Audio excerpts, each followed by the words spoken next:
আসসালামু আলাইকুম। আজকে আপনারা দেখতে পাচ্ছেন আমরা আমার বাসার ছাদে এসেছি। এখানে আমি আপনাদের দেখাতে নিয়ে এসেছি এই যে দেখেন দেখাতে নিয়ে এসেছি এটা হচ্ছে আমার আম্মুর লাগানো বোম্বাই মরিচ গাছ।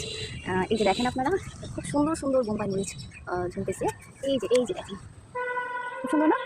এই যে একদম গাছ পাকা বোম্বাই মরিচ। এই মরিচগুলো দিয়ে আমার আম্মু এবার আচার বানাচ্ছে। এই বোম্বাই মরিচের পাশেই আছে ড্রাগন ফল গাছ। দেখেন ড্রাগনের মতনই হাত পা ছড়িয়ে আছে। এই যে আপনারা যদি আরও দেখতে চান তাহলে এই যে দেখেন এটা হচ্ছে আমাদের সিম গাছ। আমরা প্রচুর সিম খেয়েছি, এখনও আছে কিছু কিছু জায়গায় সিম এখনও হচ্ছে। কাঁঠাল গাছটা পুরো ঢেকে ফেলেছে সিম গাছটা। তারপরে কি দেখানো যায়, হ্যাঁ এই যে দেখতে পাচ্ছেন এটা হচ্ছে আমাদের পেয়ারা গাছ। অনেক সুন্দর সুন্দর ফুল হয়, পেয়ারা গাছের ফুলটা আসলে আমার অনেক খুব পছন্দের ফুল। এই যে দেখতে পাচ্ছেন পেয়ারা গাছের ফুলগুলো অনেক সুন্দর না, কিউট।